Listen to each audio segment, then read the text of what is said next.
네, 성도님 안녕하세요. 계속해서 우리 이어서 개신교, 개신교회 안에 있는 우리 교단들에 대해서 살펴보도록 하겠습니다. 이 먼저 번 영상에서는 기독교와 말씀드렸던 개신교에 어떤 차이가 있는지에 대해서, 그리고 이어서 장로교를 먼저 살펴봤는데요. 장로교회는 개혁 신학과 장로의 정치 제도가 합쳐져 있는 교단이 장로교회라고 했습니다. 그래서 개혁주의 신학이 무엇인지, 장로의 정치 제도가 역사적으로 어떤 특징을 가지고 있는지 궁금하신 분들은 이전 영상을 참고해 보시면 되고요. 지금 이 시간에는 루터교회, 성공회, 침례교회 이 세 가지를 살펴볼 텐데, 계속해서 우리가 기억해 주셨으면 하는 것은 지금 이 시간에는 그리고 역사적인 사건들의 특징과 인물들에 대해서만 살펴보고, 교리적인 면, 성례적인 면은 또 이 8개 교단이 어떻게 다른지는 차차 이제 설명이 되어질 겁니다. 그래서 우리의 교재 기독교 교파 한눈에 보기 이 책의 흐름을 따라서 가고 있다는 것 기억해 주시고요. 먼저 루터교회를 보도록 하겠습니다. 이게 세계 루터 총회, 루터교 총회 이제 마크고, 이게 한국 기독교 한국 루터회 총회 마크입니다. 마크가 비슷하게 생겼는데요. 특별히 word alone, faith alone, 그리고 grace alone. 자, 이 부분에 대해서 잘 기억해 놓으시면 이제 계속해서 설명해 가는데 이해가 되실 겁니다. 루터교는 종교개혁자 마르틴 루터의 신학에 따라 세워진 교회를 가리킵니다. 종교개혁을 통하여서 인간 스스로 구원을 얻을 수 있다는 이 로마 가톨릭의 그러한 교리로부터 벗어나는 것이죠. 그래서 오직 믿음으로만 의롭다함을 받는 것이기 때문에 인간의 어떠한 노력과 공로를 우리가 구원의 방법으로서 여길 수 없다라고 알고 이제 루터가 종교개혁을 시작하게 되었는데요. 이렇게 중세 교회의 핵심적인 문제를 꼽자면 말씀드렸던 인간의 힘으로 스스로 구원을 얻을 수 있다는 이 공로주의가 가장 큰 문제였고, 또 하나의 문제가 바로 사제주의였습니다. 사제들이 교회 안에서 타락해 가면서 그것으로 인한 교회가 이제 물들기 시작했고요. 그리고 이 문제점의 절정이 바로 이제 면죄부 판매로서 드러나게 되는 것이죠. 루터는 로마서를 공부하던 중에 이 복음을 깨닫게 됩니다. 오직 은혜로 믿음으로만 얻는 구원에 대해서 말씀을 통해 깨닫게 됐는데요.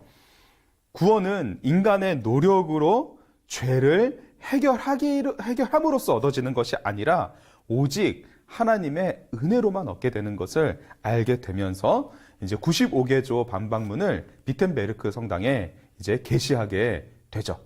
그리고 이 글이 전 유럽으로 퍼져가면서 종교 개혁이 일어나기 시작합니다.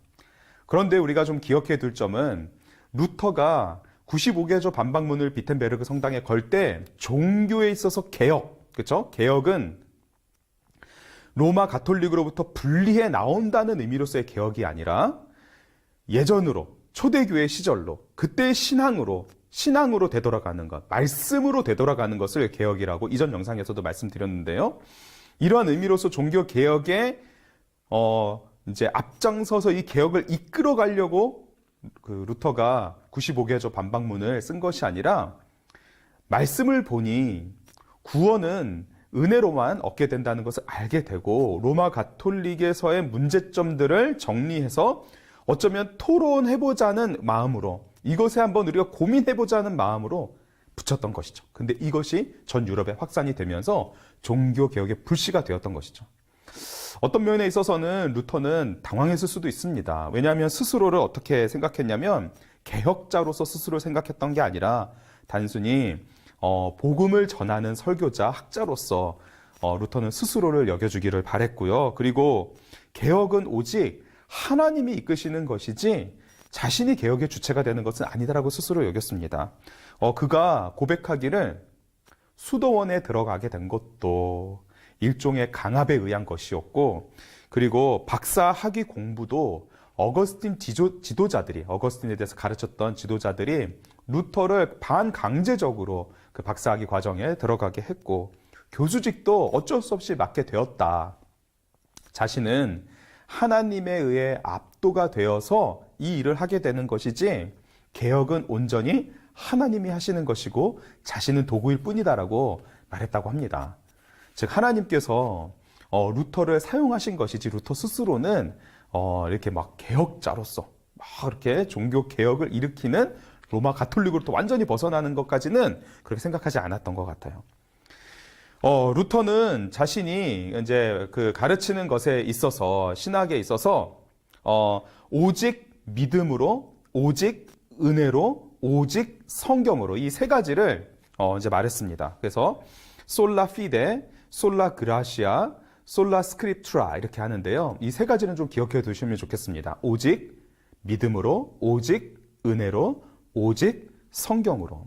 이것이 왜 중요했냐면 말로는 믿음으로 구원받는다고 하지만 실제적으로는 신앙생활에 있어서 스스로의 구원을 이루어가야 한다고 가르쳤던 로마 가톨릭, 그리고 겉으로는 오직 은혜로만 우리가 구원받을 수 있다고는 하지만 정작 그 로마 가톨릭에서의 신앙생활은 율법을 지키는 그 의로 구원을 받는 모습을 가르치는 모습을 보게 되었고, 뿐만 아니라 성경의 권위에 있어서도 교회, 교황에게 그 성경의 권위를 결정할 수 있는 권한을 주었지 성경 자체의 권위에 대해서는 인정하지 않는 모습을 로마 가톨릭 교회에 그것이 있었음을 루터는 알게 된 것이죠. 그래서 루터는 은혜는 하나님께서 그리스도 안에서 죄인들을 보시는 호의로 이해했고, 하나님의 약속을 믿는 믿음은 단번에 모든 율법을 성취하신 인간을 의롭게 한다라고 여겼으며 성경은 문자가 자명하고 단순하기 때문에 누구든지 이 말씀을 이해하고 은혜를 받을 수 있다라고 말한 것이죠. 그럼으로써 오직 믿음, 오직 은혜, 오직 말씀으로 구원받는다고 명확하게 선포한 것입니다. 그래서 이 세 가지가 궁극적으로 모아지는 하나의 지점은 바로 예수 그리스도라고 말하면서 예수 그리스도를 믿는 믿음, 하나님께서 그리스도를 통하여 주시는 은혜, 말씀 그 자체이신 예수 그리스도를 통하여 구원받을 수 있음을 이제 루터는 선포했던 것이죠. 그러한 그의 신학에 기초하여서 세워진 것이 바로 루터 교회입니다. 이 부분은 제가 좀 읽어드리길 원하는데요. 믿음으로 의롭게 된 사람은 더 이상 의롭게 되기 위하여 하나님께 자신의 행위를 드릴 필요가 없다. 대신 그는 그의 행위를 필요로 하는 이웃에게 베푼다. 자, 믿음과 행위가 어떻게 연결되는지 보여주고요. 하나님께서 주신 소명 안에서 충실할 때 누구보다도 거룩한 삶을 살게 되는 것이며 율법의 완성인 이웃사랑을 실천하는 것이다. 그래서 구원받은 사람이, 하나님께로부터 은혜로 구원받은 사람이 그 믿음의 표현으로 바로 이러한 선행, 이웃을 돕는 삶을 살아가는 것이지 구원을 얻기 위하여 보속의 개념으로 누군가를 도와주는 것이 아니다. 이렇게 명확하게 얘기합니다. 이러한 루터의 신학의 기초에서 세워진 교회가 루터 교회이고요. 루터 교회를 루터란 처치 또는 루터란 이렇게 말합니다. 루터란. 네. 이 당시 루터란이라는 용어 자체가 지금에서는 루터 교회를 뜻하지만 당시에는 로마 가톨릭 교회가 이 루터의 신학을 따르는 성도들을 비꼬아서 불렀던 루터를 따르는 놈들이라는 조롱의 표현이었는데요. 그것이 남아서 지금은 이제 루터 교회를 뜻하는 것이 되었습니다. 성경을 믿고 니케아 신조와 아다나시우스 신조를 고백하면서 필립 멜랑이톤이 작성한 아우구스부르크 신앙 고백서와 루터의 신앙 소유리 문답서를 기초로 삼아서 이제 신앙 생활을 할 뿐만 아니라 신앙을 전수하고 있는 것이죠. 신앙 고백서가 얼마나 중요한지는 이전 영상 웨스트민스터 우리 같이 나눴던 그 영상 안에 있으니까 한번 보시면 좋겠습니다. 그래서 오직 믿음으로, 오직 은혜로, 오직 성경으로 이 3대 가치를 붙들고 바른 교회로 돌아가기 위해 이제 애를 썼던 루터의 신학에 기초한 교회고요. 그렇다면 우리가 이제 지금 신앙생활하고 있는 장로 교회와는 무엇이 다르냐? 똑같은 거 아니냐라고 생각할 수 있지만 다른 점이 있습니다. 그것은 바로 이 루터 교회는 로마 가톨릭의 그 교회의 전통을 이어오는 측면에서 믿음으로 얻는, 은혜로 얻는, 성경으로, 말씀으로 얻는 구원을 말한 것이지 이 모든 것들을 부정했던 것은 아니에요. 오직 말씀으로 완전히 되돌아가면서 교회의 전통 자체도 아예 말씀으로 다시 복귀해야 된다, 말씀으로 돌이켜야 된다라고 하는 완전한 종교개혁의 의미는 개혁 신학 안에 들어있는데요. 그거는 장로교회를 설명한 지난 영상을 참고해 보시면 되겠습니다. 즉, 이 루터교회 안에는 그 예배, 특별히 매 주일 행하는 이 성례, 세례와 성찬, 그 의식 안에는 로마 가톨릭교회적인 측면이 아직도 많이 남아있음을 볼 수가 있는데요. 저도 루터교회에 가서 예배를 드려보진 않았지만, 그곳에서 예배를 드려보신 분들의 말을 들어보면 어느 정도 이렇게 성당 같은 분위기, 미사 같은 분위기가 느껴진다라고 하더라고요. 네. 95개조 반박문을 봐도 그러한 사항들을 우리가 확인해 볼 수 있는데요. 첫 번째, 우리 주여 선생이신 예수 그리스도께서 회개하라 명령하셨을 때 그 뜻은 신자의 모든 삶이 돌아서는 것이다. 즉, 회개는 예수 그리스도께서 은혜 가운데 선포하신 것이고 그로 인해서 우리가 구원받는 것이지 선행으로 면죄부를 통해 회개함으로 구원에 이르는 것이 아니다라는 것이고요. 두 번째, 이 말씀은 사제가 집례하는 고해성사, 즉 죄의 고백과 보속으로 이해될 수 없다. 보속은 이제 죄를 갚는, 그럼으로써 죄를 용서받는 그런 것이 아니다라고 한 것이고요. 또한 이 말씀은 마음을 돌려 세우는 내적 참회만 뜻하는 것도 아니다. 절대 그런 뜻이 아니다. 마음의 회개가 육의 정욕을 제어하는 방식으로 드러나지 않는다면 그 회개는 아무짝에도 쓸모가 없다. 단순히 면죄부만 샀다고 해서 변화되지 않는 삶이 그대로 있음에도 불구하고 그것이 죄사함 받았다고 말할 수는 없다. 자, 그러한 측면을 이야기한 것이죠. 제가 말씀드렸듯이 루터 교회가 그럼에도 불구하고 그 로마 가톨릭이 가지고 있었던 전통, 교회 전통을 그대로 가지고 있었다는 것이 또 여기 볼 수 있는데요.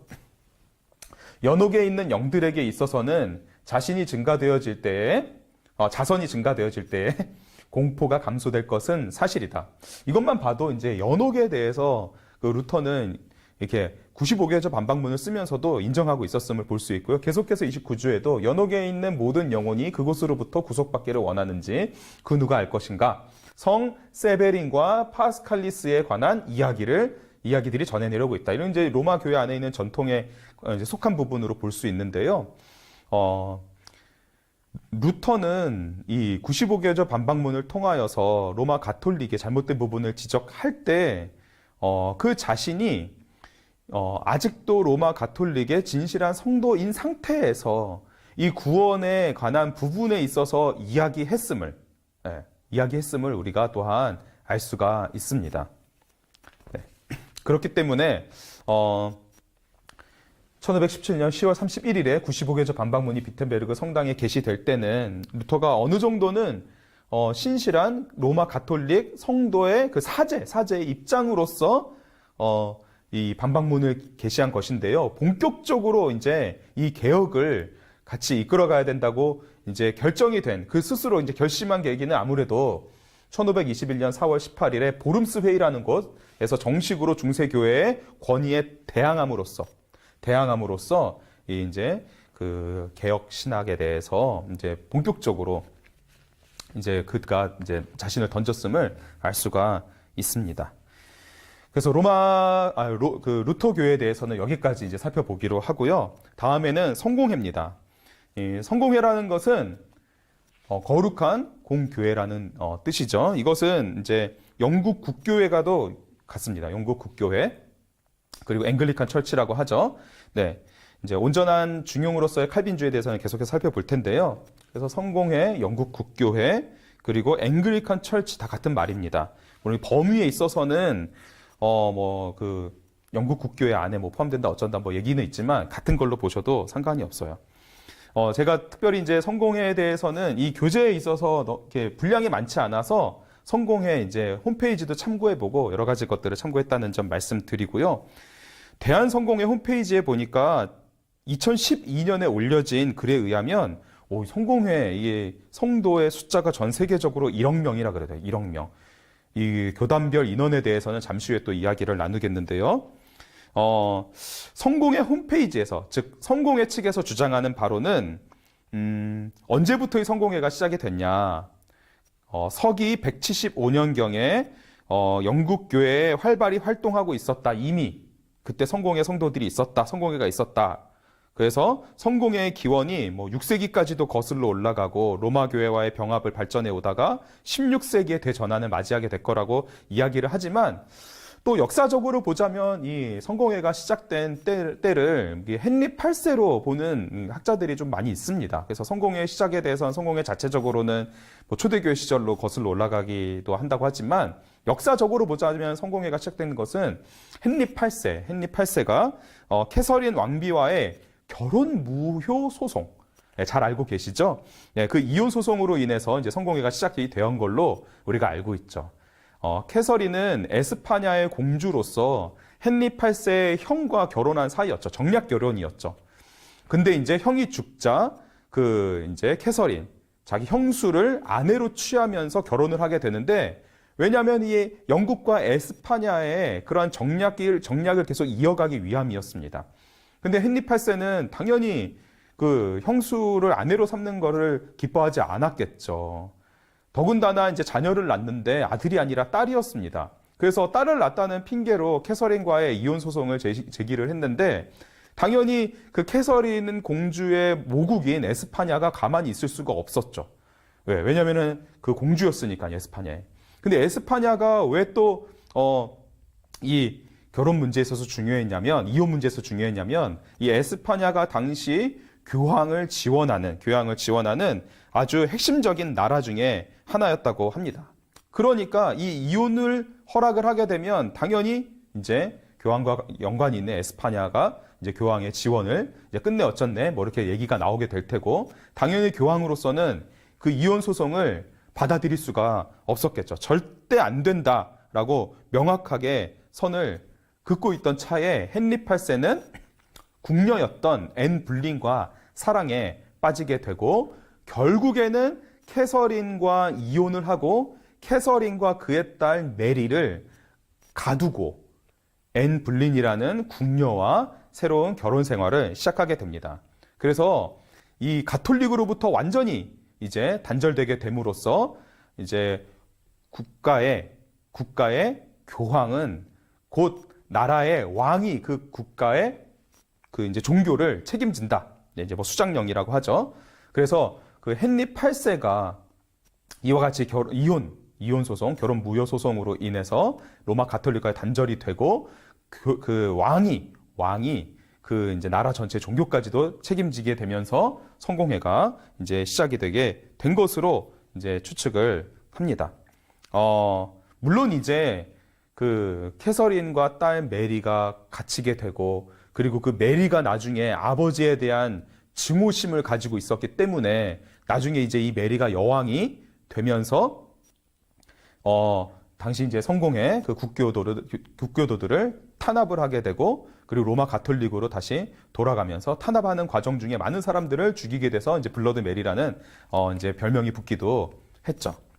어찌됐던 간에 이제 헨리 8세는 의회를 소집을 해가지고 1534년에 수장령을 내려서 영국 교회의 머리는 교황이 아니라 왕이다 선포하면서 이제 국교회를 이제 세우게 되었는데요. 이제 국교회를 세우던 과정에 어쨌든 중요한 것은 이제 이 개혁 신앙을 가지고 있었던 종교 개혁을 따르고 있었던 많은 목회자들과 학자들이 이것을 반기면서 이제 성공회에 이제 그 발판을 마련하게 되게 됩니다. 네. 이혼을 이제 하게 돼서 헨리 8세는 앤과의 사이에서 딸을 낳게 됐는데, 그 딸이 이제 엘리자베스 1세가 되고요. 이제 추후에 이제 더욱더 성공회를 굳게 세우는 인물이 되게 됩니다. 비록 불륜이었지만, 이 역사적인 사건으로 인해서 종교 개혁의 불씨가 더욱더 타오르게 되고, 잉글랜드의 개신교도들과 종교개혁자들 모두가 이를 기뻐하면서 영어로 된 성경과 루터와 칼빈의 글들을 누구나 읽을 수 있게 되는 상황이 되었다고 합니다.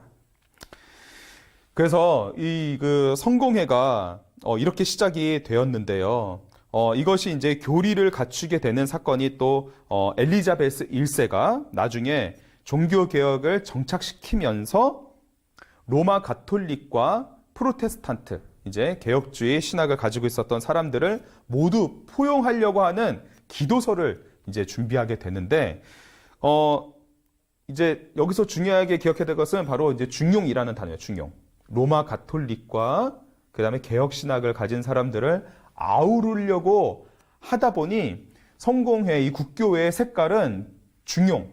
그 가운데 어느 지점에 서려고 하는 로마 가톨릭이면서도 동시에 개혁주의 신학을 가지고 있는, 그래서 이것을 어떤 사람은 또 온건한 칼빈주의 형태를 띈다라고도 말합니다. 가톨릭적이면서도 개혁적인 성공회의 전통을 형성하게 된 배경이고요. 그래서 성공회를 기억하실 때는 이러한 중용, 이 단어 좀 기억하시면 좋겠고요. 이러한 과정 중에 엘리자베스 1세 때 39개조를 세우면서 로마 가톨릭과 개혁을 다 품으려고 하다 보니 중용이라는 입장을 취하게 되었다. 이것을 기억해 두시면 좋겠습니다. 우리나라에 성공회가 들어온 때가 1889년 11월 1일에 조선 교구에 이 성공회 교구를 설립하려는 목적으로 고요한 주교가 이제 한국에 들어오게 되고, 웨스트민스터 대성당에서 캔터베리 대주교에게 주교 서품을 받은 후에 1890년에 우리나라에 도착해서 대한 성공회라는 게 세워지게 됩니다. 네. 다시 한번 말씀드리지만 성공회는 구교, 로마 가톨릭과 신교, 개신교 사이에 어떤 극단적인 위치에 서는 것이 아니라 서로의 장점을 포용하려고 세운 전통 가운데 이제 세워진 교회다. 그럼에도 불구하고 이제 성공회 안에는 이제 그 스펙트럼이 생기게 되었습니다. 중용이라고 하지만 어느 정도의 중용이냐? 예. 그 중용 안에서도 로마 가톨릭 쪽으로 쏠려 있던 쪽이 고교회파가 됩니다. 고교회파. 앵글로 카톨릭이라고 하는데요. 성공회 안에서도 로마 가톨릭과 비슷한 이제 교회법, 성직제도, 그 다음에 예배 형식, 미사 형식을 가지고 있는 그런 걸 고교회파라고 하는데, 우리나라 대한성공회도 어떤 면에서는 이런 고교회파 성격을 가지고 있어요. 그래서 성공회 홈페이지에 가보면은 이러한 중용의 입장을 취해서 우리와는 좀 많이 색깔이 다른 분위기를 느낄 수가 있습니다. 그 중에 하나가 바로 이제 여기서 저는 개인적으로 많은 것들을 설명해 주고 있는 것 같아요. 네. 이게 바로 이제 아시는 분 아시겠지만 성공회 강화성당입니다. 이 강화성당은 겉모습은 불교 사찰 형태, 하지만 내부를 들어가 보면은 예배당이 있고 기둥이 있고 그 직사각형의 모양의 회중석과 강단이 있는, 그래서 기둥이 쭉 안에 있고, 그리고 회중석과 강단이 분리되어 있는 형식을 이제 바실리카 양식이라고 하는데요. 그 양식으로 안에가 구성되어 있죠. 네. 겉으로는 그 사회 속에서의 어떤 불교 사찰의 형식이지만 그 안에는 또 그 예배의 형식을 가지고 있는 그 그리스도, 우리 주님을 섬기는 그러한 형식을 가지고 있는 이 모습 자체가 어쩌면 또 중용의 의미를 담고 있지 않은가라고 생각이 되어집니다. 또 광교회파라는 게 있습니다. 광교회파. 이 광교회파라는 것은 예전과 교회 조직과 같은 것들은 중요하게 여기지 않고 인간의 이성과 실천적 도덕성에만 관심을 두고 이제 교회와 신앙생활을 해가는 광교회파가 있다고 하고요. 또 저교회파, 고교회파, 광교회파, 저교회파가 있는데, 저교회파는 복음주의 운동의 영향을 받아서 개신교의 신학 원리들과 좀 더 가까운 흐름을 가진 것이 이제 저교회파라고 하는데, 복음주의라고 하면 이제 우리와 이제 그런 우리 장로교회, 이제 개신교회와 좀 더 이제 신학의 색깔이 같은 것이죠. 네. 그래서 이제 저교회파에 속해 계신 학자분들 중에 이제 존 스토트 목사님과 알리스터 맥그레스가 이제 저교회파에 속하는 것으로 알고 있고요. 이 저교회파에 속한 성공회는 우리 이제 개혁주의 신학과 같은 그러한 신학의 노선을 가지고 있다고 보시면 되겠습니다. 이제 이게 이제 앵글리칸 이제 그 성공회, 국제 성공회 이제 마크가 되고요. 이제 우리나라 성소공회 아니라 성공회, 대한성공회 광고 문양이 되겠습니다. 네, 다음에 이제 침례교회가 되겠습니다. 침례교회 하면 어떤 특징을 가지고 있냐면, 첫 번째, 유아 세례를 반대합니다. 왜냐하면은 개인의 신앙의 고백에 근거하여서 침례를 베풀기 때문에 이러한 신학은 교회를 거듭난 신자들의 모임으로 간주할 수 없기 때문에, 그렇죠? 너무나 어린 아이들은 자신의 신앙을 고백할 수 없고 장성한 분량이 돼서야 고백할 수 있기 때문에 유아 세례를 반대하고요. 그리고 세례와 성찬을 상징적인 것으로 여깁니다. 이 상징적인 것으로 여긴다는 의미는 이제 추후에 우리가 또 성례적인 부분에 있어서 교단들이 어떻게 다른지 살펴볼 텐데 그 부분에 대해서도 얘기하고요. 셋째, 국가와 교회의 엄격한 분리를 강조한다. 이게 중요합니다. 국가와 교회의 엄격한 분리를 강조한다. 자, 이게 왜 중요하냐면 이제 우리 좀 이따 역사적인 부분을 보겠지만 성공회는 국가의 왕이 교회의 머리다. 자, 여기서부터 이제 분리되어서 나온 것이죠. 교회와 국가는 분리되어야 한다. 자, 그러한 측면에서 이제 침례교회가 역사적인 배경 속에서 그러한 특징을 갖게 되는 것이고요. 그러면서 회중의 권한을 강조하기 때문에 노회나 총회 같은 것을 거부합니다. 물론 이제 우리나라 같은 경우는 침례교회 총회가 있다고 하지만 이제 각 교회에 영향력을 그렇게 끼치지는 않아요. 하지만 장로교회는 당회, 노회, 총회, 대회 이렇게 돼 있어가지고 그 안에서 어떻게 핵심적인 것들이 각 교회마다 지침이 내려오는데 침례교회는 그렇지 않습니다. 역사적인 배경이 있는데요. 그것을 함께 보도록 하겠습니다. 유아 세례를 반대하고 그 성례를 상징적인 것으로 보고 교회와 국가의 분리를 이제 주장하고 그다음 회중의 권한이 크다. 자, 침례교가 탄생한 배경이 바로 이제 제가 말씀드린 세 번째 특징 분리, 교회와 국가의 분리. 그래서 이 분리주의 후계설이라 그래요. 분리주의 후계설. 자, 이 말은 뭐냐면 영국의 국교회, 즉 성공회의 그 중용적인 입장을 반대한 청교도들이 개혁 신학을 가지고 있는 그것을 온전히 지키고자 했던 청교도들이 개혁주의와 장로의 정치 체제를 지지를 했는데 그들 중에서 급진적인 청교도들은 회중의 직접적인 정치를 추구하는 회중제를 택했다고 합니다. 다시 한번요. 성공의 중용적인 입장에 반대한 청교도들이 개혁주의 신학과 장로의 정치체제, 장로교회를 주장한 사람들이 있었는데 그 사람들 틈에서 아니다. 우리는 완전히 회중 중심의 교회가 온전한 교회다 해가지고 개혁주의 신학은 가지고 있지만 회중이 같이 함께 모두가 함께 교회를 다스리는 회중제를 지지한 청교도들이 또 분리가 됐습니다. 장로제를 지지하는 청교도들은 영국 국교의 정치체제는 반대했지만 영국 국교의 존재 자체를 거부하지는 않았다 그래요. 하지만 회중제를 지지했던 급진적인 청교도들은 교회와 국가의 완전한 분리를 주장했기 때문에 이러한 청교도들은 분리주의자라고 하네요. 분리주의자.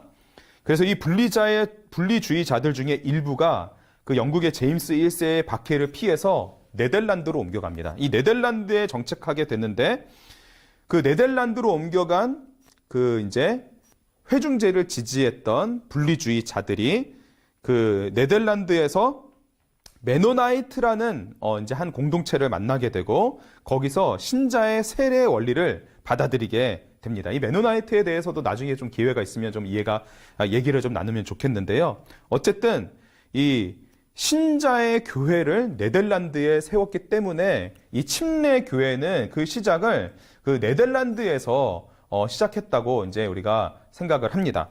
네. 그래서 그때 이제 네덜란드의 첫 침례 교회를 세운 사람이 바로 존 스마이스라고 하는 사람인데요. 이게 그때 이제 네덜란드에 세운 신자의 교회고 그리고 이분이 바로 존 스마이스라는 침례 교회를 처음 시작한 이제 목사님이 되겠습니다. 침례교파는 영국 청교도들 중에서도 장로제를 지지하지 않고 회중제를 지지한 이들 중에서 다시 유아 세례에 대한 견해 차이와 또 완전한 분리를 추구했던 이제 회중제를 지지했던 청교도들 중에서 이제 회중교회를 세우게 된 것이죠. 자, 이제 다시 한번 좀 정리할 필요가 있는데요. 청교도들 중에서 회중제를 지지했던 사람들 중에 유아 세례를 반대하면서 완전히 또 한번 분리된 사람이 이제 침례교가 되는 거고요. 청교도들 중에서 회중제를 지지했지만 침례교로 가지 않고, 즉 유아 세례에 대한 견해차로 다시 한번 분리되지 않고 회중제를 지지한 그런 남아있는 청교도들, 그들을 회중교회라고 합니다. 그래서 존 오웬과 그 다음에 조나단 에드워즈는 이 청교도들 중에서 회중제를 지지한 그런 회중교회에 속한 이제 목회자들이, 신학자들이 되겠죠.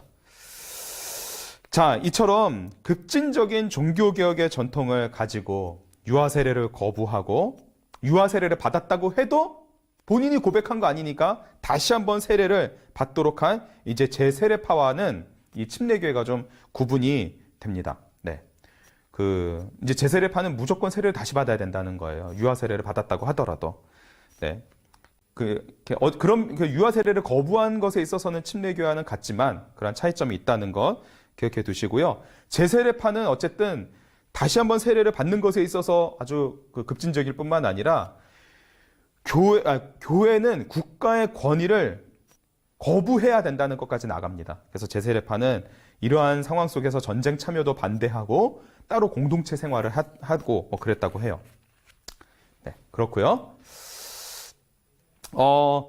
한국의 침례교회가 그럼 언제 들어왔냐? 19세기 말에 멜컴 패닉이라는 선교사님을 통해 침례교회가 우리나라에 들어오게 되었고요. 기독교 한국 침례회가 세워지고 이제 1950년대 초부터 미국에 있는 남침례교와 이제 계속해서 교류를 해오고 있다고 합니다. 그래서 가깝게는 여기 지구촌교회가 침례교회에 속한 교회이고요. 2017년 12월 기준으로 이 미국의 침례회는 전 세계에서 가장 큰 단일 교파 중에 한 교파라고 합니다. 해외 선교도 가장 많이 파송했다고 하고요. 우리가 잘 알고 있는 1973년 여의도 광장에서 한 이제 한국교회 부흥의 물결이 일어났던 그 이제 집회에서 빌리 그레엄 목사님 그리고 또 이제 전직 미국 대통령 지미 카터 집사님 등 이제 이런 분들이 이제 침례교회에 속해 있다고 하고요. 전 세계 교회가 16만 8,491개, 굉장히 큰 교단이고 등록 교인은 1억 5천만 명이라고 합니다. 성공회 기준으로 자신은 1억 명. 그 다음에 남침례교는 보니까 1억 5천만 명.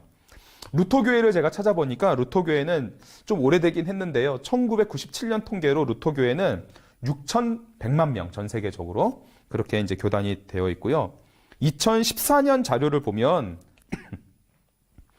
우리나라 안에서는 장로교회가 좀 큰 편이지만 전 세계적으로 보자면 장로교인의 숫자는 1,800만 명, 1,800만 명이면 좀 많이 적은 숫자로 여겨질 수 있는데 그 중에서 3분의 1, 600만 명이 한국에 있는 장로교인이라고 해요.